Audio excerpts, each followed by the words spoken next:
Good afternoon, neighbors. How do you hear me in the back? All right. Thanks for coming out today on such a beautiful day. This is the former lawn bowling club. The Scouts meet here on Wednesday now. We have an agenda that we mailed out for tonight. We're going to start just chatting a bit about the history of Mimico and our beloved station here. My name is, shall I stand maybe? How are we doing for the video stream? If you are online on the video stream right now, you can go to our website to see the slides that are going to come up later. You have to go to the navigation that says Initiatives, then Mimico Go, and then on the very top you will see the slides that Metrolinx provided to us prior to this meeting. I apologize that the slides behind me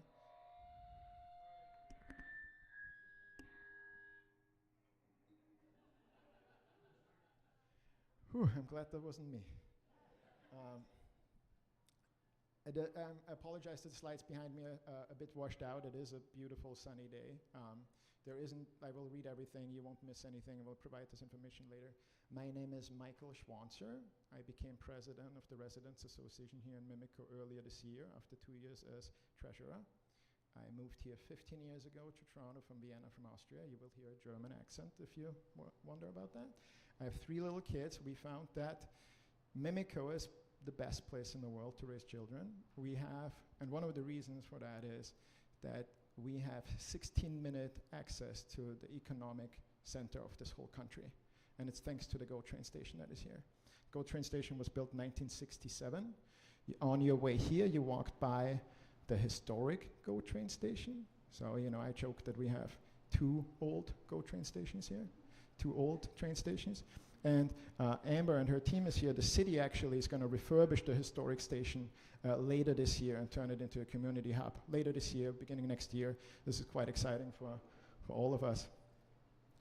And raising kids here, we got a train, we got the lake. So 16 minutes to the economic heart of this country and 5 minutes the other way down to the lake. You can watch a beaver in the morning, take a tree down with the CN Tower in the back.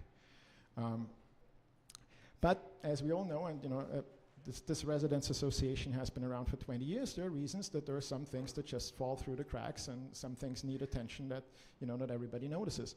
And when it comes to our GO train station that we all love and that's getting very, very popular, who here takes the train, the GO train? Who here would like to take the GO train more? See that? People might not have seen this online, but there's a whole room of people who would like to have more GO train access. And I get it, I come from a place where when you go back to Europe, when I visit my family, it's almost like going to the future. With electric trains going every 15 minutes and it's all like no problem. And for some reason, that doesn't seem to be possible. Right here in Mimico, and not just Mimico, we know Parkland is a problem, and we know Long Branch isn't accessible yet either. So there's a few things that happen to be concentrated in South Etobicoke, and that is, there are many, many reasons. We know as 2018, Metrolinx was here, presented in an open house what they were planning to do with the station. After community consultation, they decided that it would be really beneficial for us to create a new connection, south-north connection by the Blue Goose. That would have been a tunnel, a ramp tunnel. The idea there was that it would relieve stress from the Royal York underpass, which when somebody comes with a stroller, it's blocked for pedestrians because it's such a narrow walkway through there. For cyclists, it's dangerous. Somebody got killed there, we all know that, right? Because cars are using the cycling path under there. So the idea in 2018 or 2016 when they started planning that, 2018, this was presented as like you could have this underpass or like a tunnel with a ramp by the Blue Goose that would allow the flow of the new neighbors, which we believe, eventually there's going to be 10,000 people in these condos that if they eventually get built, and allowing them a direct path to Station Road where the library is, where the city has so many resources down towards the lake. This would be really good for our community or neighborhood to create this path. As we all know, it has not been created. We are lucky that the city actually got funding earlier this year in the newest budget to create a Legion Road connection, to create that connectivity for the condos that are north of the railway tracks. And if any of you know, like the Royal York Bridge here, it has been quite a problem since this traffic light went in, and people get it doesn't serve our neighborhood well the way it is now, and this 2018 plan with the tunnel would have helped relieve that as well. So it would be a very integrated solution into the city, not just solving a train accessibility issue. Okay, so we got a billboard. Did you see the billboard? Thank you. Yeah, we did not use your membership fees for that. We were very grateful that Mike Majeski, who runs that board most of the year, allowed us to and suggested to use it for a bit and get really good response. We have, in the last 3 months, our subscribers went from 950 to 1,100 now. We're probably the fastest growing residents association in the city. We have a lot of other activities and have had in the years prior. There is a Halloween dance in the fall that we do, family friendly. It's a lot of fun. Halloween, by the way, when people move out here from downtown, because 16 minutes back to the city, and at Halloween there's about 200 children at our door. I think that's quite unique for neighborhoods in Toronto, that there is such an influx and growth on the younger side. And then you go to the GO train and see somebody arrive with a stroller, and they ask you, where's the elevator? How do I get off this platform? And it's like, there's no elevator. And then they say but it's 2026, how can this be? And it's like, well, I'm gonna help you now over the stairs. And at least, the tunnel now has been repaired in the last few weeks, and we have since, been able to at least get that width back on the tunnel. But anyway, so I'm getting, what time is it? 4:37. See how busy the station is? I mean, the video is hard to see behind me now, but we don't have numbers exactly, because it would be easy for Metrolinx to retrieve that from the tapping system and know exactly how many people use the station, but that's not an open data thing that they publish. But we believe it has been growing dramatically, even without the condos.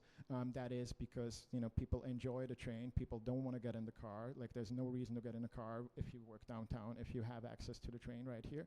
But it's not available for everybody. And our friends here, I will ask.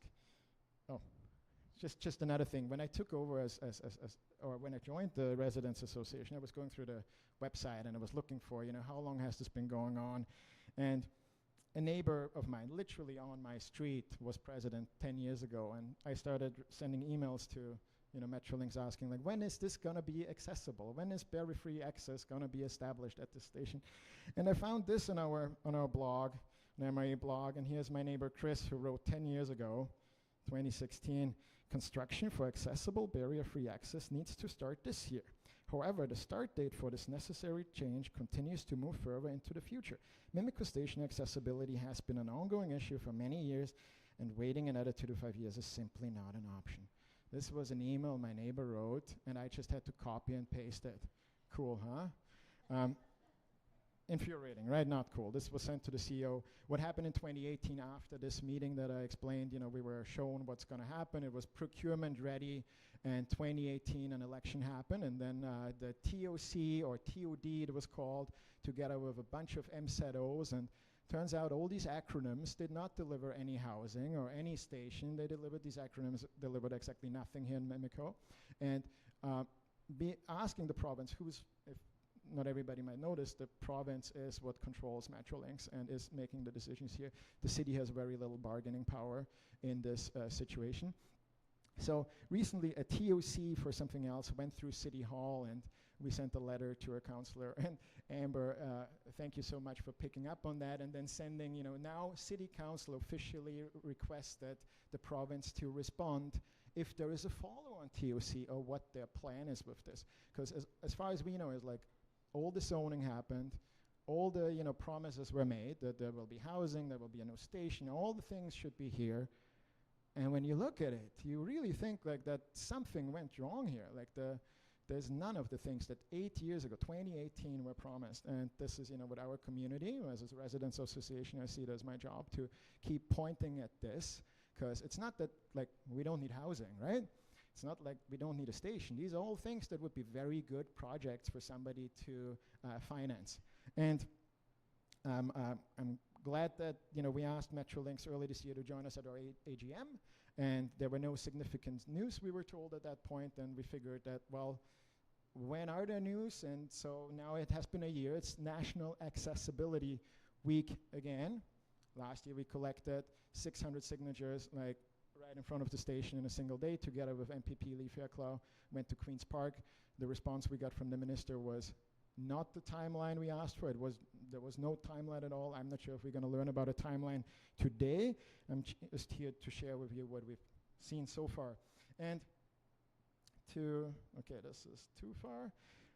We have some friends here. We made friends on the way, because it's not just the young parents like me carrying strollers up and down. So there's some people who cannot use the station at all because of the lack of barrier-free access to all platforms. So I got with me today here Caitlin. Caitlin, I think you could grab this other microphone if Holly makes this happen. So, yeah, hello. Thank you for hearing me. Caitlin, so you grew up in Mimico, right? Yes. You have used the station. Yes, I used to use it all the time. And then what happened? So 6 years ago I had a stroke, and now I am disabled, so I can't use the station anymore. Okay, and so this tunnel with elevators that was proposed 2016, 2018, that would have been an improvement to your quality of life? Oh, definitely, that would have been really, really exciting for me. It was exciting. And so last year when we first met, you were giving me a bit of a background why this is so specifically depressing for you. Yes. Because you have a friend, and where do they live? Yes, so she moved. She used to live close by, so I could take Wheel-Trans to see her all the time.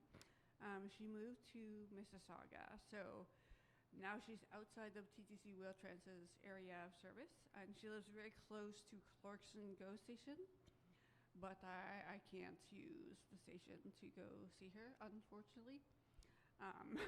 So you can't use Long Branch because the station next to our inaccessible station is also inaccessible. Yes. So when you go to Metrolinx's website, what do they tell you to do? There are two suggestions, neither of which is a good suggestion. The first one is to take Wheel-Trans to Exhibition GO station and then take the GO train from there. The second one is to take Wheel-Trans to Long Branch station, Long Branch Loop, take a bus from Long Branch Loop to Port Credit GO station, because TTC Wheel-Trans doesn't go there, and take the train from there. So when was the last time you saw your friend? In March. And how did you do that? Someone drove me. I see.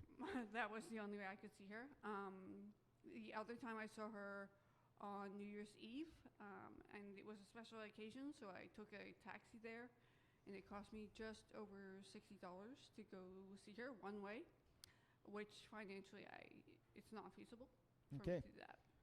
Thanks, Caitlin, and thanks for coming to see us here today. I know it's stressful, to come out and talk about this, but I really appreciate, because you have been so powerful sharing your story here, and helping us all to visualize what it means to not be able to access the transit right in front of us that you used to use, welcome. right?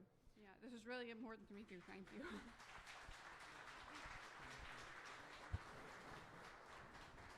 And then we got Marianne here. Marianne has been helping with the Green Mimico initiatives.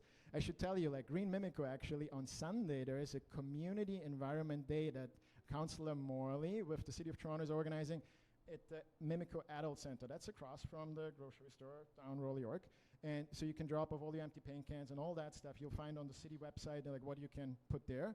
And we figured, since we now like this spot here, this is a cool spot, we're going to rent this at the same time on Sunday the 7th of June, and we're going to have a clothing and toy swap for kid stuff, so people can come in the morning, drop off stuff, other people will pick it up, and at the end of that day, Salvation Army will come and everything goes into a donation. At the same time, when you come here, you can also learn about, we will have flooding mitigation for your basement. There will be people here who can teach you about electrification and solar and all the other green things that you might be interested in. So that's coming up on Sunday, and it happens to be Marian, who we didn't know that he had an accessibility need. So when at the first meeting that we wanted to have with him, like, we found out, and we're kind of like, oh, yes, we got our friends we work with in front of a computer, on email. We don't even see what might be stopping them from taking part in the social life that all of us enjoy. When we have a meeting in the library, libraries in Toronto are very good at accessibility. But how do you get here when you have to make this whole detour around that we just learned from Caitlin about? So Marianne, you're studying right now. What are you studying, and what's your motivation to become Yes, I'm currently in the process of applying to do my PhD in urban planning. Fantastic. And so when you need to come here now, like, what do? You use TTC or? Yeah, I used the TTC, the bus that from Royal York Station. So you come down this way, and then have you been able to to use our station here, or what do you think would happen if you would try to use our station here? Yeah, I haven't used it because I know that it's not accessible. So there's the bus stop that stops here, but you can't go inside the station. That's right. So we have now MPP Fairclough has arrived. Thank you for joining us here. I'm not going to run down through what we just did, but I'm going to hand over soon to our friends from Metrolinx, who are going to give a presentation about how they see this currently. Was there anything from that my board members would like to mention before we move on? Yes. We have, by the way, like, this might be a good time to point this out to you. The MPP, so we figured Metrolinx is provincial, we got to address the province with this. And MPP Fairclough had these cards printed. Let's make Mimico Go accessible. And so the idea is that on the back, they're addressed to Minister of Transportation directly. And as someone who relies on the Mimico Go station, this is what the station's lack of accessibility means for me. So I would think that this might be a good time to pass around these cards. If you don't have a pencil, maybe share or take these home with you and mail them in, or we could, figure out how to collect them at the Community Environment Day on Sunday 7th here. And once, we have to, as you all have seen, it's been 10 years that we've had various ministers of transportation who promised this, and nobody has delivered. We have to keep pushing on this. I would like to now have our friends from Metrolinx, and I will run the slides. So, Caitlin and Marianne, I think you did a great job, and if you want to go to the back now, you don't have to sit here in the front anymore. Thank you.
Holly? Yeah. So we're going to have a quick presentation here. And then for Q&A, I believe you brought a box that people can put. No, we didn't? Okay. And so once you've done the presentation, I will take the mic back and I will facilitate the questions a little. We do 10 minutes, not more of Q&A, okay?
No, I can see it. It's okay. Yeah. Okay, good afternoon, everybody. I think we'll get started. Thank you, everybody, for being here today. I'll do a quick introductions. My name is Nicole Panchal. I'm the Senior Manager for Community Engagement with Metrolinx, and I'm joined by my colleagues here. Hi, everyone. My name is Lamia Ahmed. I'm the Community Engagement Advisor for Toronto East and also the Tobago Lakeshore projects. And I'm Nadine Khoury. I'm a project sponsor for the Mimico project. We're also joined by another member of our sponsors team, John, and Laura as well from our community engagement team. So again, thanks everybody for taking time out of your day to be here with us tonight. We're going to give a presentation, just an update on Mimico Station, so I'll get right into it. So here we're talking about our accessibility enhancement project. This is our update since last May. I believe that's the last time that we spoke with you folks. So I don't know if folks can see the presentation. It's a bit bright in here, but oh, it's not even lit up. Pardon? Yes, absolutely. I'll be reading the slides, of course. We can also share the slide deck electronically for everybody for later. They are ready on our website as well. If you go to the Mimico Go initiative on our website, you will find these exact slides. I'll try to make it work. Thank you. So our first slide speaks to the accessibility improvements. The station improvement project will provide better connections and improved amenities to ensure a seamless and barrier-free experience for customers traveling across the Go network. Oh, do you want to put that on there? I think that's the notes. How do you do that? Sorry, just a minute. We're doing a little technical update.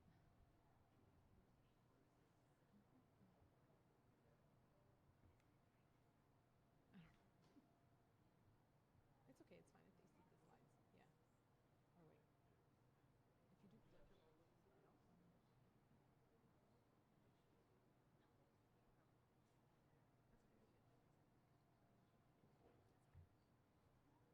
I don't think they can see very well anyway because of the brightness. Yeah, okay. Oh, I can't see this now. So moving on, the proposed improvements at Mimico GO Station will include a new east connection with elevator and stair access to the platform level, with customer access from both sides of the rail corridor. A new south entrance at Manchester Street and Blue Goose Street with elevator and stair connections, and platform upgrades including tactile walking surface indicators at the edge of the platform, as well as accessibility and customer experience upgrades to the platforms and shelters.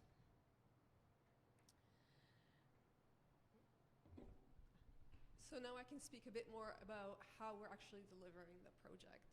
So for the Mimico project, we're using a construction manager at risk procurement delivery model, or CMAR for short. So the value of using this procurement model here is that it introduces added collaboration earlier in the design stage of the project.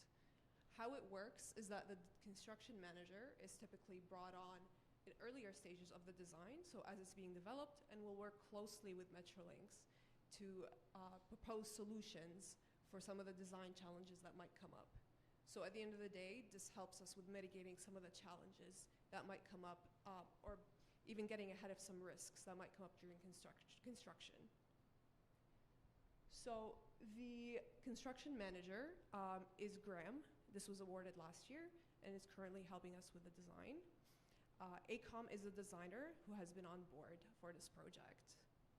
So now looking at what's next, upon completion of the development phase, Graham will be submitting a proposed construction schedule along with some of the associated costs, and then Metrolinx will be reviewing that submission, and if approved, more clear timelines will be available at that time. Next slide, please. Thank you. So now we look at, excuse me. So now we can look a bit more about how we're actually building on the Lakeshore West Rail Corridor. So to design and confirm the ability to construct on the Lakeshore West Corridor, the project delivery team needs to do a few things, such as confirming the construction staging areas, and also coordinating with the train movements that run along the Lakeshore Corridor.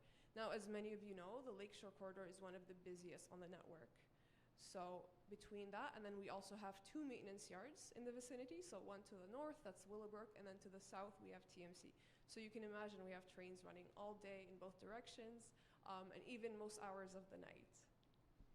So that introduces great complexity in scheduling the construction works, but we can assure everyone that we've been making significant progress in confirming that.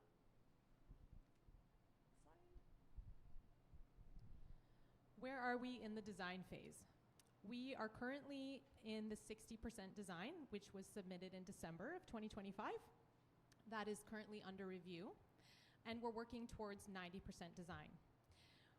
We will review for design compliance. Additional due diligence, geotechnical, et cetera, will be considered. And then site logistics and construction phasing. And then we'll enter a negotiation period with the construction manager to finalize the cost estimate and the schedule prior to work beginning. So we need to design and confirm the ability to construct. As Nadine mentioned, we are working under some pretty serious constraints with the 2 nearby facilities. Hence the construction, staging, and coordination with train movements. So Lakeshore is the highest frequency line, as we know. And with these 2 maintenance facilities, north and south of the location, it makes it quite difficult for us to construct. So then when we're at 90% design submission is when we will review for design compliance and request a construction cost estimate. And then it will be issued for construction once we're at 90%. We'll enter into the negotiation period, and we'll finalize the cost estimate and schedule prior to seeking endorsement from internal Metrolinx governance.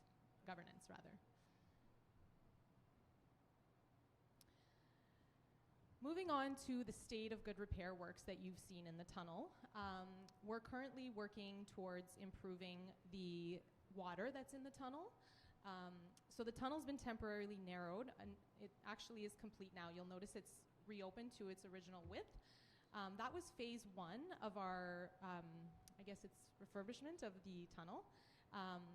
So now it's at its full width, and phase 2 will commence following the FIFA games. So our timeline to have phase 1 completed was June 1st, which we've accomplished. And so we will be improving the water in the tunnel even further in phase 2. And as I mentioned, Lami and I are part of the community engagement team. We take questions and concerns via phone or email. And actually, we were going to bring a box where you could provide your questions, comments, concerns in written form. But actually, it is better if you do email us. So I've got the email in this deck. I don't know if you can see it behind me, but it's torontowest@metrolinks.com.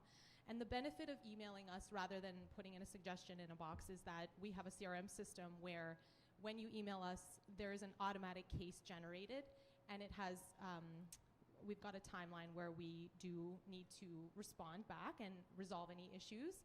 So that sort of, it helps to move things along, and it does keep a record of any of your concerns or like the cases that we keep. So we will be replying to those and then working on any issues that we can resolve.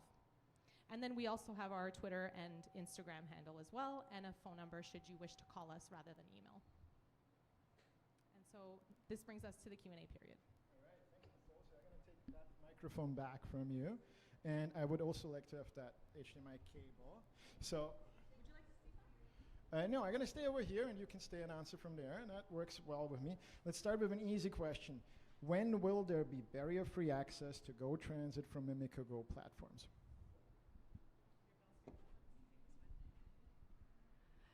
Thank you for the question. So, as we mentioned in the slide deck, at this time we're still in the design or the development phase of the project. So once that phase is finalized and we're able to move into the construction phase, that's when we'll receive an updated schedule that outlines better timelines for construction. So I think at that time we'll have a better idea. Yeah, see a thank few you. hands up. So we have I have a few questions that we consolidated from the group before, and so I'm going to run through that, and then I will hand over the mic to somebody in the room. So, will the proposed bridge be inside a fair paid zone or open to anyone who needs to cross the tracks? That's a great question. So that's something that we're currently finalizing throughout the design. I think that there is a chance that it's something that would be open to the community and would be able to provide individuals with an additional connection through, but that is something that we'll have a clear idea on at the later phases of the design. I can't remember if we mentioned during the design. I think we, during the presentation, I think we did. So we're at 60%. So as we get closer to the 90 and 100, I think those details will be ironed out a little bit better. Well, 2018 we had 30%, and we already paid for that part, so I'm not sure if we're getting, this has been planned before, right, and has been paid for the first 30% of the initial tunnel. So I have behind you now in the accessibility meeting a couple of weeks ago, you did share, the accessibility team did share the bridge design, which goes back to an idea from 2011. And I think what increased since then, it looks very similar, but what somebody notices who counts the stairs, that how many flights of stairs do you have to go up from the south side of the corridor to reach the bridge? Again, those details are something that will be a bit clearer in the later stages of the design. Yeah. So we can assure that also there will be elevators on both sides of the station. Have So elevators? for anyone that is not able to traverse those stairs, we will ensure that there is elevators. Is for there a backup access. elevator for each elevator when it breaks down? We will have an elevator on each side of the station. It sounds like it. So I counted, on the south side, which is below grade, that it's 4 flights of stairs up to get to the bridge, and then because you have trains with electrification on top, that it will be about 3 flights down back to the platform. So as we all know, the elevators will break down. There will be thousands of people every day who will run up the stairs, down the stairs, elevator breaks, you help somebody with a stroller, because, coming from below from a tunnel, it's not as many stairs. Anyway, let's move on. There is a big hole next to Mimico Go Station. Everybody who lives here knows this big hole because, it has Reddit fame because, people claim that now there's a pond on Google Maps where that hole is. It has been so persistently filled with water that Canada geese have been moved in. And we looked at this recently because some residents are scanning the Metrolinx procurement system and found in Merck's that Metrolinx apparently is looking for geotech monitoring of this hole due to concerns of the retaining system in that hole losing their integrity. And when we looked deeper into this, it has been a concern for at least 2 years. And when we informed the cemetery manager that whatever is true on the retaining system on the Metrolinx side is probably true on the other side where the cemetery is. And when you look at the photo, you can peek through the fence there. Don't get too close because it's, it might be unsafe, right?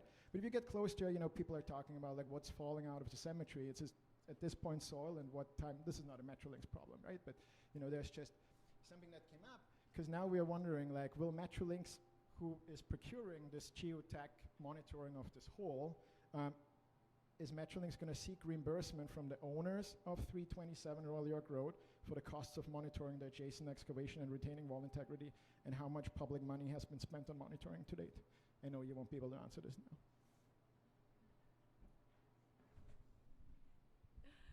So it's something, this property is adjacent to our station, so obviously that is something that we will continue to monitor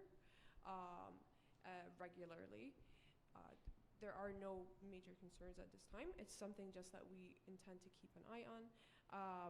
And I think that's all we can say at this time. Okay, thank you. So with the tunnel, and you talked about the tunnel, the one only tunnel cut in half at this point, or not anymore, we had a lot of concerns. There were so many people who were scared of using the station because the egress, so to get out of the station, get off the platform, took people more than 10 minutes.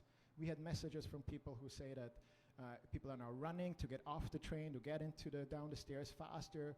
There's a pregnant lady who commented she can't use this, she's too scared, of using the station because it became so competitive to get out of the station. Because hanging out on a train platform, an active train platform, like if it can't clear within 10 minutes, there's some danger. We've seen in Long Branch an accident a couple of years ago with a woman getting hooked with a backpack on a train. Similar situation, construction cost, crowding on the platform, so we're very sensitive, what happened here in the neighborhood. So the recent maintenance work caused significant crowding. What egress capacity was calculated for the platform's occupant load against the 1 meter tunnel width during work? That's something I would like to get responded to via email. Like what safety assessment was be done to allow this kind of situation? Sorry, I didn't catch the last, if you could say that last bit a little bit slower into the mic, sorry. So what egress capacity was calculated for the platform's occupant load against the approximately 1 meter width of the tunnel during the work?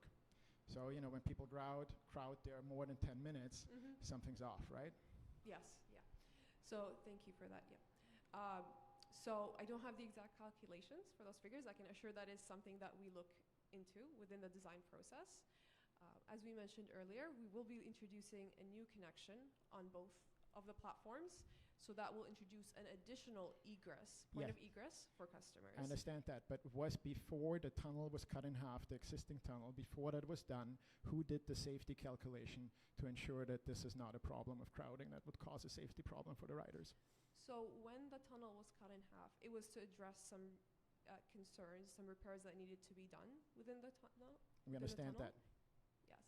So that was something that, to prevent additional safety concerns coming up. That's something that we needed to get ahead of and get done. And I took the train actually into Mimico today, and I see that that's been completed. So I think that's great to see. Okay. Why was the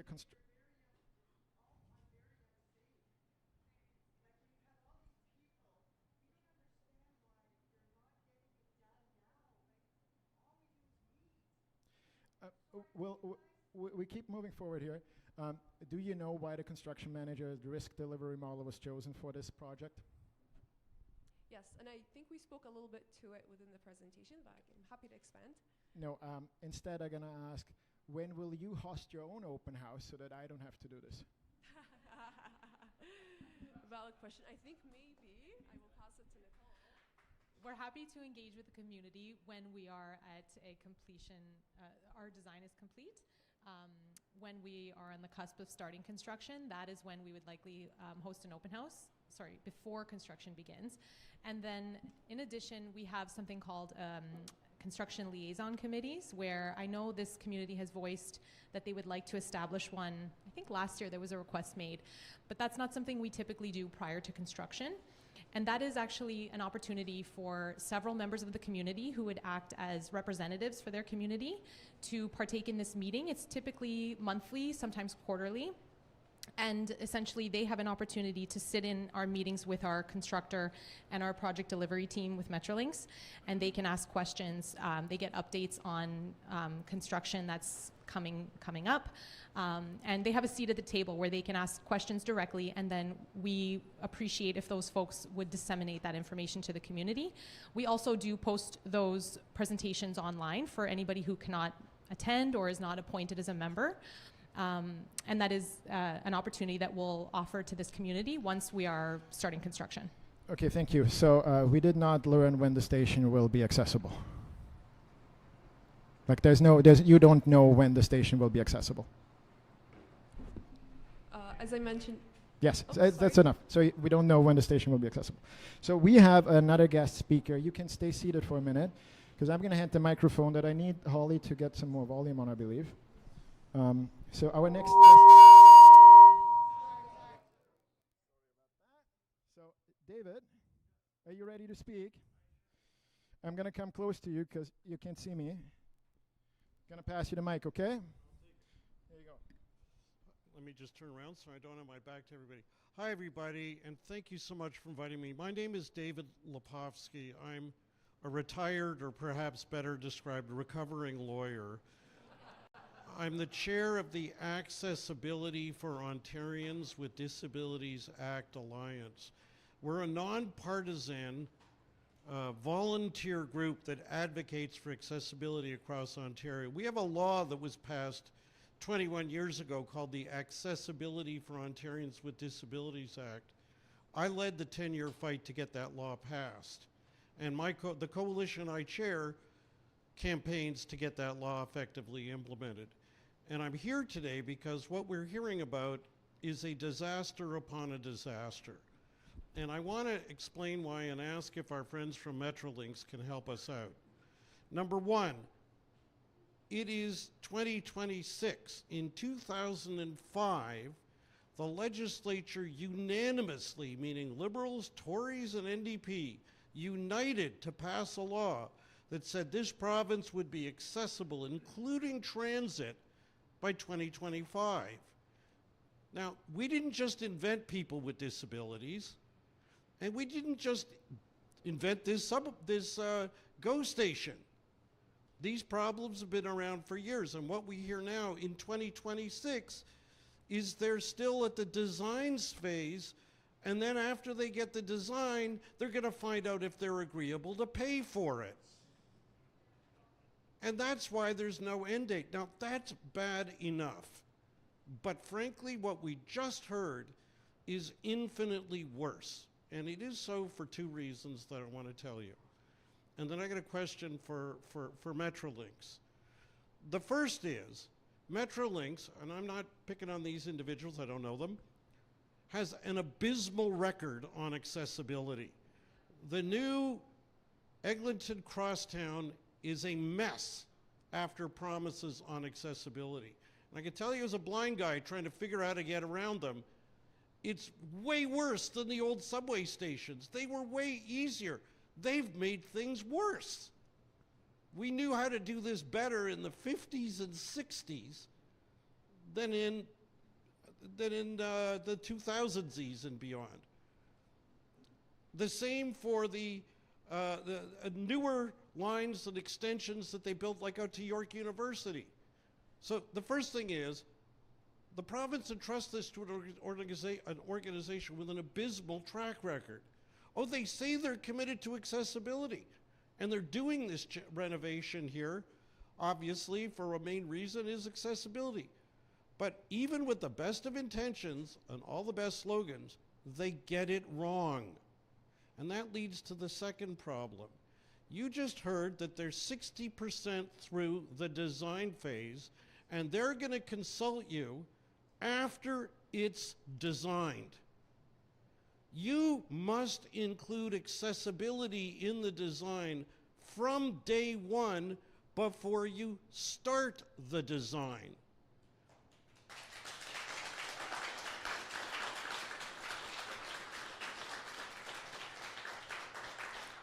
And I can tell you, if you wait till you're 60% in and then you start pointing out things that they screwed up, they're going to say, oh, it's too late in the design. And I've been at the table when this has happened with other government construction projects. And they just screwed up. Now, you might then hear, well, they have accessibility consultants. Well, the government gets those on lots of projects, but guess what? They don't necessarily listen to what they say. And so the most important thing we need to know, number one, is will Metrolinx now make public all the accessibility advice they've internally gotten? And if they won't agree to do so voluntarily, spend $5 and file a Freedom of Information request, and you'll get them. But we need to know now, not what they've decided, but what they were advised. Because someone in the higher-ups or in the private construction company could say, well, that's their advice, but we don't want to do it. It costs too much, or it doesn't look nice, or whatever. And you folks will be the victims. Because afterwards they'll say, oh, but we consulted. And you will have to say, yeah, when it was all too late. So what we need is, number one, they need to make public their accessibility advice they've been given. All of it. Number two, they need to make public the project parameters, not just the design, but what they were told to design. You can't design until you get instructions. There's a fancy name for it in the design business. I think it's program specifications or something. But in any event, we got to find out what they were told to do, because they may have been told to do things that are a disaster to begin with, not due to the designers, but whoever in Metrolinx is giving the instructions. Number three, they've got to meet with people with disabilities right now and walk from your community to be able to not just hear, oh, we're committed, but to actually go over what they do. Last thing I'm going to say, and I'll shut up. There's a museum in Winnipeg, a Canadian Museum of Human Rights, and it's fabulous on accessibility. People come from other countries to see it. I went there and got a tour of it a few years ago. You know what the senior management said? They said, we worked up a plan and we had a design all ready to go. And then they called in some people with disabilities and they tore it apart. And this is the CEO of the museum proudly saying how much they screwed up by not asking sooner, and proudly saying we decided to listen to them instead. And the end result is a very different museum than they would have had, and a phenomenal museum from the point of view of accessibility. This station could be the same, but not the way they're doing it now. So I think the concluding question, I'm going to sit down with a simple question. Will Metrolinx now agree to make public the accessibility advice they've gotten, and will they agree to set up today an ongoing accessibility team from this community, not to just hear how committed they are, but to talk about the absolute nuts and bolts details? Thanks very much.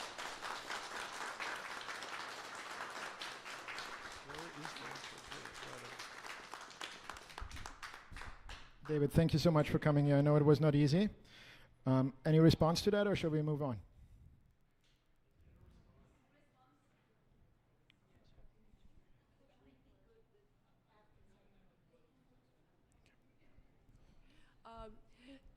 Thank you for that, sir.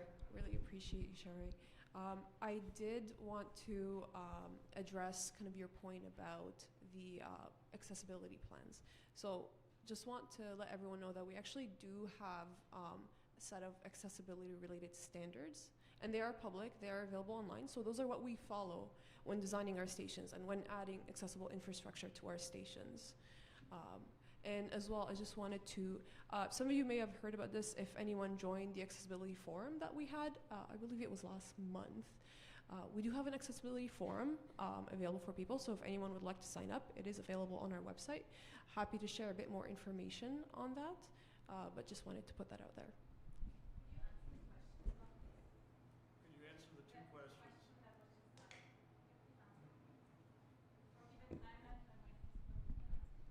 The questions were about the. We get the specific accessibility advice you've been given from whichever accessibility consultants you use on what should be included, because general standards don't design specific buildings.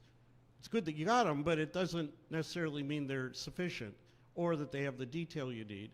And second, will you set up a consultative group to go over the designs for this station, drawn from people in this community? This, in 30 years of disability advocacy as a volunteer, I want to applaud the people here. You were kind enough to me. You are the first residential community, residents association that invited us to come out and share, and that you're pressing this. This is fantastic.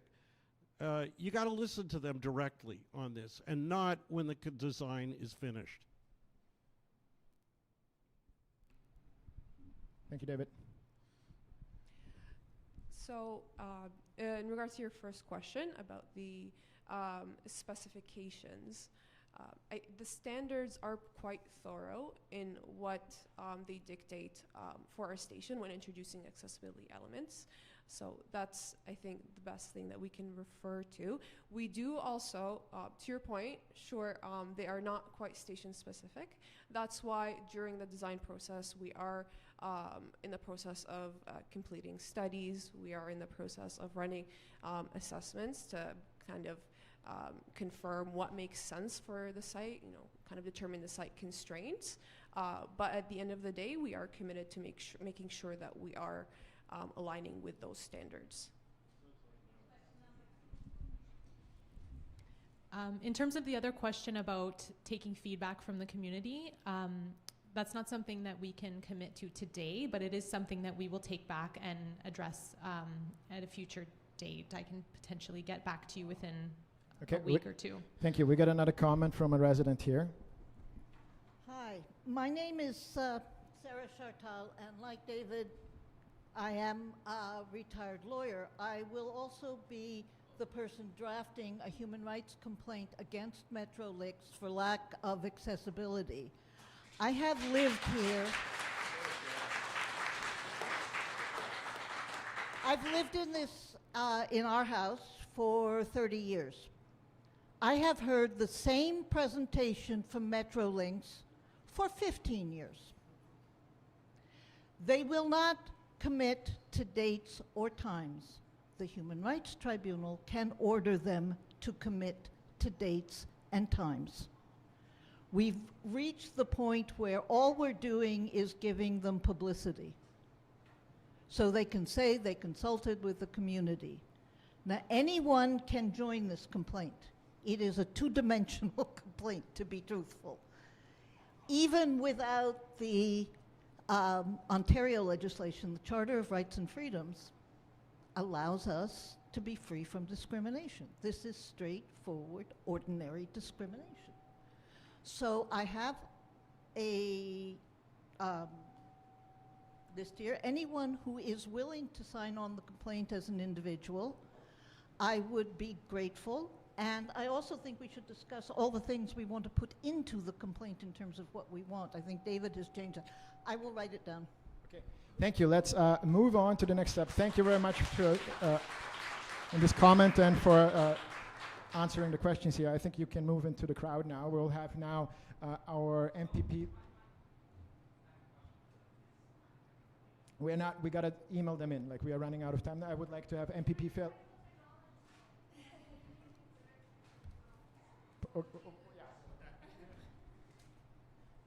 Two things real quick. One, the accessibility standards of Ontario are way below where they need to be and are heavily talked about as not up to par for where we are currently. And I just want to ask, how is Metrolinx going to stop more accidents and deaths like have happened at Long Branch Go? Because we also have relatively thin platforms, and the entrances being where they are, it is also going to be very crowded like before. Okay, thank you. Yeah, excellent question. Thank you. So maybe to address the first portion, I just want to reiterate that we are adding additional points of egress onto those platforms. So that will help with the crowding that you see on those platforms right now. Yeah, so, the problem people have, and what we hear is that there was a safety problem in Long Branch caused by construction. We had the tunnel cut in half here, causing the same kind of crowding that there is another bridge or tunnel coming 5, 10, 20, whenever, it wouldn't have prevented a problem that could have happened in the last month. That's what people are angry about. That it was the word I heard most. It was infuriating. English isn't my first language. I really like infuriating. I heard that a lot about describing the situation. Like we're not getting the other tunnel, and the only tunnel we have was cut in half. Anyway, we're gonna move now to MPP Fairclough and Amber Morley, our counselor here. We're gonna talk with them about what the next steps will be to eventually get our station moving for everybody. Thank you very much for coming.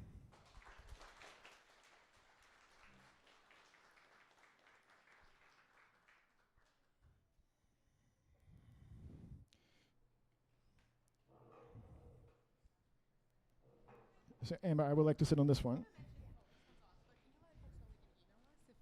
Sorry. If there are any questions that we didn't get to address today, we'd love to hear from you, and we will absolutely answer if you do email us at torontowest@metrolinx.com. So thank you for having us. Thank you. I would like to be on the edge here, yeah.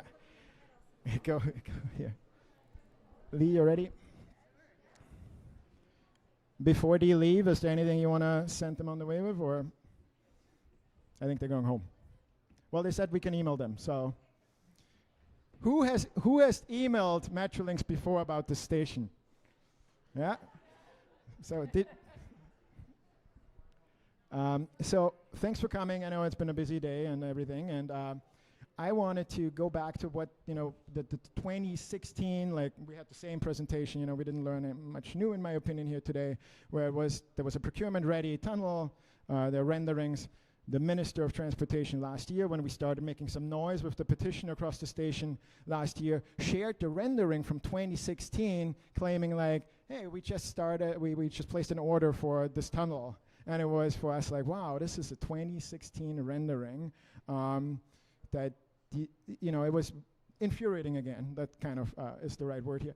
So what happened 2018, 2016 they were working on this, 2018 they had this open house, they engaged with the community, all the things that haven't happened since. So 2018, we here remember that there was a whole committee of the government coming here telling us that the TOD is what's going to happen here. And it now got reworded to a TOC, transit-oriented community. And the way that worked is that like all the land around it had to get rezoned by the province themselves, not the city. The city didn't have much say in that. I never wanted to learn any of this, but somehow a couple of years ago I was like, what's going on here, guys? This is really weird. And this was before Van Dyke even went into receivership, right? We started looking into like, what's happening here? This doesn't make sense, right? Me coming from Europe, from Vienna, like transit isn't that hard. I know it gets cold here, but the technology does exist, So more recently, though, like I started digging back into the 2018 what happened here. And we found in an Auditor General report for the province of Ontario that 2018, the Minister of Transportation, who is directing Metrolinx, so the Minister of Transportation, 2018, got into office and directed Metrolinx to stop procurement. And that's what killed that tunnel, 2018, right? And so now, that they're all starting from fresh here, as it seems, because all the people who worked on that tunnel obviously are gone, doing other things, because it's been 8 years, right? And now in that TOC, like somebody seems to have been hoping that it would be maybe Van Dyke doing this for us, but they didn't. We don't understand why Metrolinx doesn't share our that AODA, there was a deadline last year, and we figured that by then, like you have to have this done. And the most recent thing they shared with us, when you email them, they will tell you that they actually do not have an obligation to create accessibility at the station until they start construction of a station. So isn't that a nice loophole to, get away with doing that? So, this is even, again, infuriating, I think is the right word, when you get that as a response, instead of the timeline and the schedule. So, we figured that 2018, this is what happened, like that project got derailed, that was this tunnel that we all were so hopeful to get. And yeah, they were here announcing housing plus a new station, and I invite you all to afterwards go for a walk by the cemetery. Don't slip into the hole. It is dangerous over there, apparently. Have a look what all the land looks like there. So I'm going to hand this over now first to Lee. I think that, you know, Metrolinx is a provincial responsibility. I know you might have something to say about that. And does this one work? Okay. Okay, can you hear me okay, first and foremost? Yes?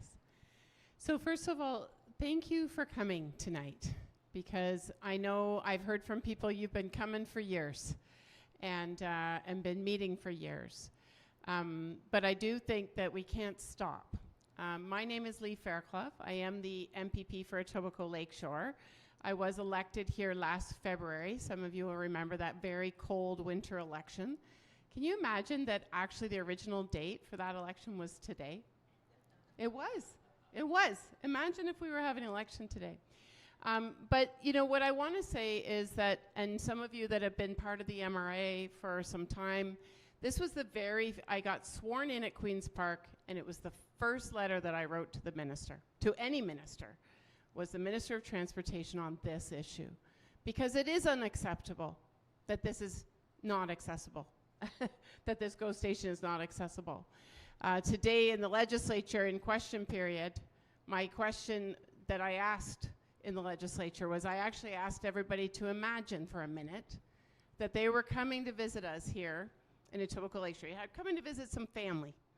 And you arrive at the platform, you get off the train in your wheelchair, you look for the elevator, you look for the exit, and you suddenly realize, I can't get down from this platform. That is not good enough in this day. And as I understand it, in talking to the Ministry of Transportation, we are the riding that has the last two that are inaccessible here, and of course they're working on fixing Long Branch right now. So we can't stop pushing. I feel your same frustration about not being able to have firm timelines. I know, like, I've heard estimates that maybe we'll have it by 2030, but we don't have anything firm. At least the planning work is happening, and at least we will keep pushing and pushing. I know our office team is checking in and checking in and checking in and making sure these plans don't change.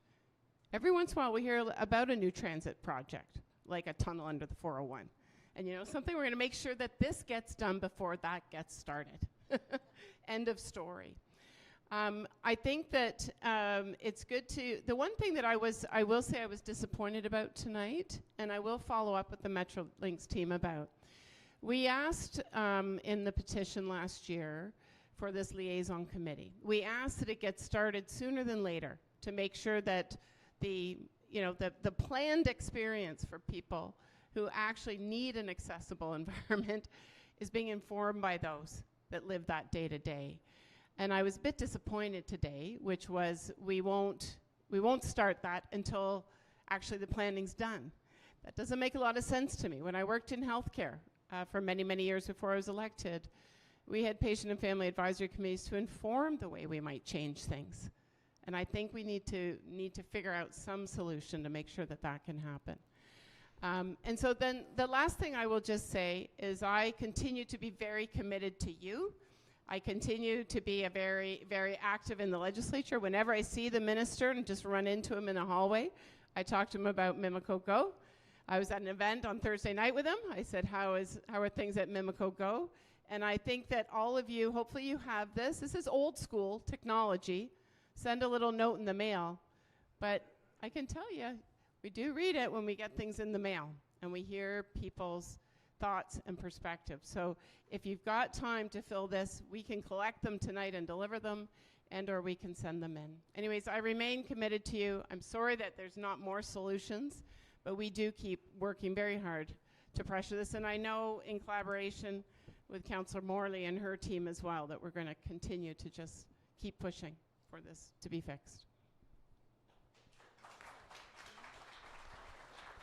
Thank you. Yes, it was last year. It was the National Accessibility Week. And back then, I couldn't imagine that we, that I have to organize all this again, make it even bigger, spend even more time on this, which doesn't feel like, that should be my job. I thought this is somebody else's job to, organize a community meeting and an open house like they used to do. But so we appreciate that they did come here, that they did share something. I was surprised that they wouldn't share that bridge design that was in the accessibility meeting that they did mention. They shared the bridge design, which is from 2011. And when you talk about, when David mentioned, design, how important that is. And, the village in Austria I'm from had a tunnel under the train station 40 years ago. And it makes it, so that when the elevator breaks down, that it's still somewhat achievable for somebody to get up a flight of stairs. It's much shorter from under. The design they shared here from the south side is 4 flights of stairs up, 3 flights of stairs back down on the platform, which, is by design a little more inconvenient for the thousands of people using the station. So, Lee, you want to say something about that? I just want to add on that, actually. It's on now. That's working now. There was a woman just at the back of the room, we were just talking a minute ago too, and we were saying also really want to ensure that the planning they're doing is planning for the future of this community. This is a community that is growing really quickly. And so whatever that looks like, and as you were talking about the backup elevators, what do we need? It needs to be scaled to the size of the community that we expect to be here in the future as well. So, Amber, if you grab the microphone now. You've been working with Metrolinx on, trying to find a solution here, like the same issues exist. Also, about the 327 hole, and most recently, there was a plan finally was approved that would eventually fill this hole with housing, right? The MRA, if you follow our newsletter, and if you don't, you please should sign up for it. The first proposal that came in we were not too happy about it, but it has gotten a little bit better. But it's still so far away, years away from actually creating this housing. So when the province creates these zoning orders, and Lee, you might have an opinion about this too, like how come they couldn't put some obligation in that zoning that says you have to build within a certain amount of time, otherwise you lose the zoning? Because as far as we know, once they had that zoning order, the value of these properties went through the roof. Yeah, thank you, Michael, and thanks everyone for being here tonight. I'm glad to join you all. This has been one I've learned an incredible amount in my time in office, and obviously growing up in this community, this has been a long-standing issue for us here in Etobicoke Lakeshore. Specifically on the city side of things, we did see a lot of starts and stops, not even real starts, other than if you consider digging a hole in the ground a start. But there were actually 2 previous developers who were on the 327 Royal York site, both of which went into receivership or bankruptcy, both of whom were on the hook to deliver the accessible upgrades at Mimico Go, neither of whom were able to get there. We now have a situation where the approved housing proposal has absolutely nothing to do with Metrolinx, and unfortunately what we've heard repeatedly from not just that developer but other developers in our community is that a collaborative working relationship, public-private, with Metrolinx did not turn out to be a feasible or workable thing. I won't go into depth on this one, but we all know our community was also promised through legislation and policy a Park Lawn GO station, which is in the official plan as a priority major transit station area currently designated. But that one hasn't even broken ground. There's no shovels in the ground, and we're also navigating some considerable challenges and setbacks there as well. So the point is an important one. We don't have a clear answer, but what we did do is move a motion on council around transit-oriented communities, asking for a report back on exactly those issues, and with our thanks to MRA and for the ongoing work and advocacy, we really do take our lead oftentimes from our community when we're at City Hall working on your behalf. And so this was one of those things that MRA sort of continued to ask about. We had the same questions, and we did move that motion to request an update from Infrastructure Ontario and Metrolinx, not only the status of Mimico GO station, but any plans for future transit-oriented community at that location, as well as outlining the risk assessment practices undertaken before we go into these kinds of agreements, because we have seen they do not deliver, and then our community is left holding the bag, and then we're still waiting for another decade of plans and opportunity to weigh in on those plans. So it hasn't worked well. It's not good enough. And I know Lee and I are both deeply committed to continuing to raise our voices. And this is a very helpful forum, an opportunity to be very clear as a community that this is an absolute priority and we need more urgency than we've seen to date from Metrolinx. Yeah, I really want to echo this point because I think this is what the government needs to hear. Trying to integrate something as important as the transit infrastructure for a community into a deal that's been negotiated with the developer is not working. In fact, the only one that I think when we asked this question, the only one that they pointed to that was kind of working still had a big government investment in it. So I think that we have taken a position that we have to make sure that the GO station is built. If there is a way to do it, that they can negotiate it, fine, but we cannot wait any longer. And if it can't be, then the government's got to step up. Park-Lawn GO, just really quickly, the density down there was a plan approved in 2018 where there was density plan there that justified a GO train station. We have now surpassed that density. That was publicly available on the website. We've surpassed it down there. So this whole model has not worked. At least they've taken control and responsibility for making this happen, but now it needs to happen much faster. Yeah, so that was the transit-oriented community issue that we are suffering here a lot from. The other things people might not realize, what's been caused by the train station being inaccessible, it creates the need for people to get into cars. And people need to get into cars to get to work because there, as we heard from a woman who's pregnant, who's scared of using the train. The situation with the tunnel cut in half was also a concern of people now. It takes so much longer to get off the train.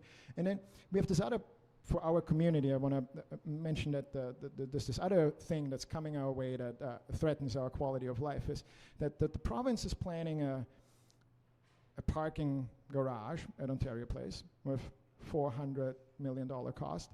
And the city studied this, like what are the implications on traffic for the neighborhoods? And Lakeshore West is going to see an increase of up to 67% in traffic.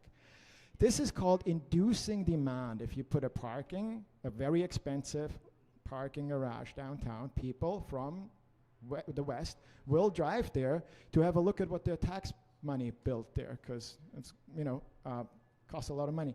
So there are just so many threats on the traffic level here on the Lakeshore that we see, and this would be, another reason why it's not just accessibility. We picked accessibility for this forum today because this is such an obvious problem that they have. And to stress the word infuriating again, that we cannot get a timeline out of them. They used to be able to at least promise with a date, 2023, okay, you're at least working on it. But that today I think was very minimal in what we gotten here. And I see that David here, who came all the way to talk with us about it, he does have a question, or you want to add something, David? I'm going to give you the microphone for a second. But I'm going to move on. We have a lot of other questions consolidated from the people who sent them in, but I just want to, I'm not sure if you have to leave or something. Yeah. Microphone is in your hand. Thanks. Everybody here, I'm going to gamble, is just thinking, okay, we all agree this is awful. What do we do about it? I want to give you 2 tips, and I'd be happy to talk with you folks more about strategy, because that's what I do. It's a volunteer thing. I love doing it. Number 1, you need a name for this mess. Call it the Mimico Go Fiasco. It just works. Make it a hashtag. Start writing the minister, tweeting the minister, and so on. Just keep calling it. The media will love it. Okay? Another deadline passed on the Mimico Go Fiasco. If you got kids or grandkids, get them to put it to music. The second thing is, this is going to totally self-serving, but it's not. I've found that a lot of people don't know practical action tips on how to advocate on accessibility stuff. So I got a podcast I do. It's called Disability Rights and Wrongs, the David LaPodcast. My name is David Lepofsky, so it's Lepofsky, LaPodcast. If any of you are podcast listeners, Just go to your Spotify or Apple Music. Just search on David Le Podcast. There's so many action tips there that you could grab for how to get a politician's attention, how to get media coverage, how to organize people. They're all there. I'm happy to share. If you pull together an action team, we could set up a Zoom. But in any event, check out, that's why I do the podcast, is for people just like you. You can hear from other people who do this kind of advocacy, and they'll give you ideas. Disability Rights and Wrongs, the David Le Podcast. Thank you, David. So as Thank we were, you for the offer. I just want to say that. Really appreciate it, and I'm going to check out the podcast for sure. Mimico Go Fiasco. It's got a good ring. Got a good ring to it. somebody write that down. As we were a year ago looking into the accessibility petition, and now we had to organize this, we believe this is far from over. This will take, you can all already sign up with me for planning the next year's event, and the numbers are growing. There's more people here. We've been streaming this online. Tell your friends about it. This is something that we would all benefit from having accessibility at this station. When I talked earlier about the former president at the MRA, a neighbor of mine who started all this when he saw with his kids in stroller, what it means at the station. 10 years later now, there are so many families moving here who can't use the station to go downtown to see a Jays game or something, right? Then they go in the car. Then we all suffer from that. This is, I want to make sure everybody understands how this is not just affecting people with disabilities. And I think in one of David's podcasts, I learned that when we get older, we probably will all end up with a disability, right? So, this is, when we collected signatures last year, there was a lady, because there's 2 seniors home, by the way. If you haven't noticed, there's 2 senior homes, and they cannot use the station. So there was a lady coming by signing the petition with me in her walker, and she stopped and said, "This will never be done before I'm dead. However, I want it for you." So, the reason why we are so engaged, even my kids are not in a stroller anymore. But it's for the next generation. We got to keep pushing here, because now we learned, what the problems are, and we are getting smarter every year about, what buttons we can push. David came here today. We have Sarah here. Like, if you want to get involved into the human rights complaint, that might be, another avenue of approaching this to start seeing some action. Because as you all noticed, there was no timeline shared today when this is going to be completed.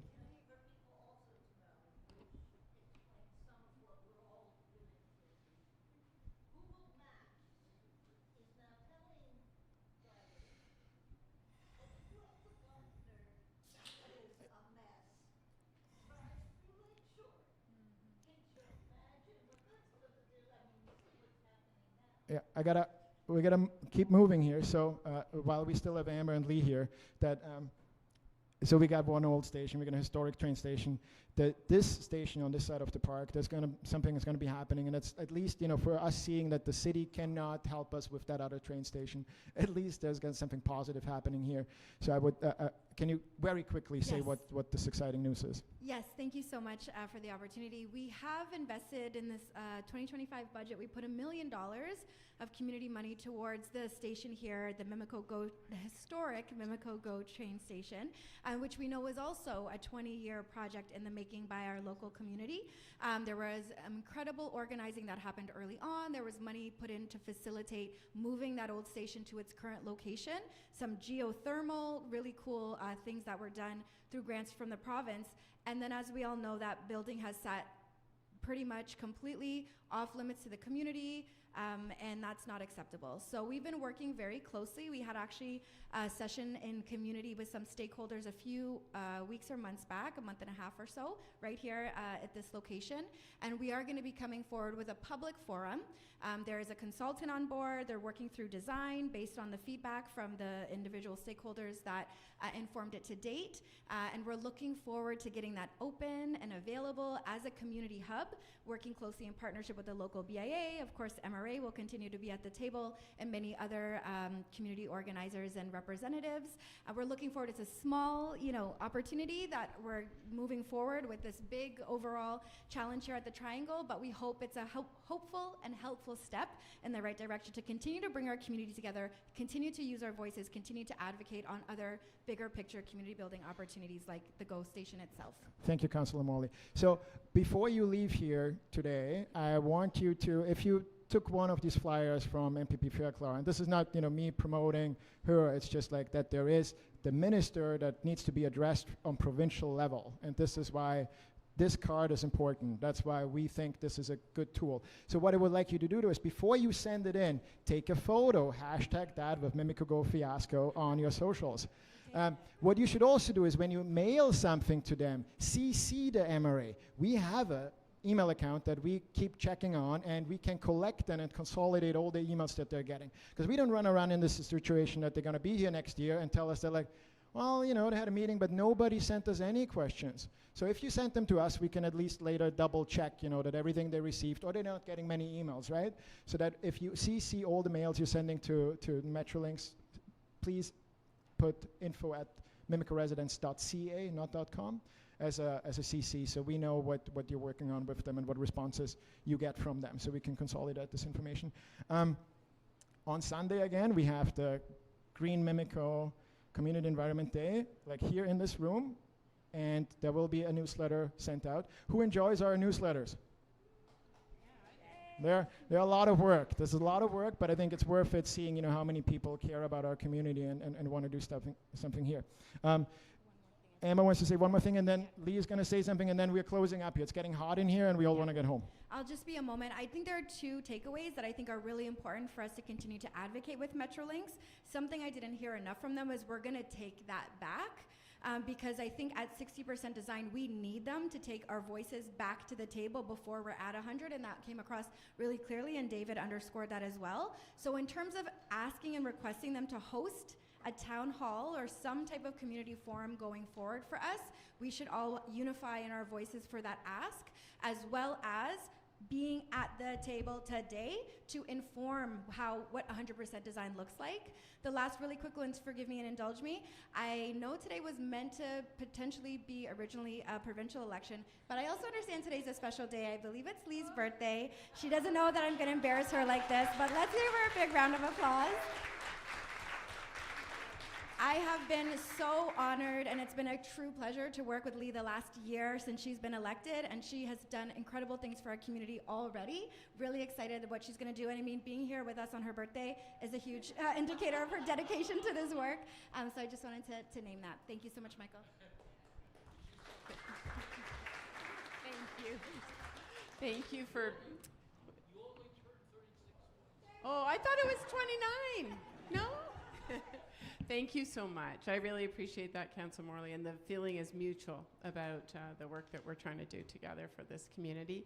And I just want to say thank you to everybody for coming tonight. I did hope my birthday present was going to be, what's the final timeline? But I'll keep hoping, and maybe we'll do it for your birthday, Michael, because I think that, the one other person who I just want to say thank you to is you, Michael. I mean, I know that you've done this. Yeah, standing ovation. Because I know you're doing this with the association, but I also know you personally have been very invested. You've been very collaborative with our office, and I appreciate it so much. And we're going to make this happen. We really will. So maybe it'll be before your kids go to university. Anyways, thanks very much. And thanks, everybody, for coming tonight.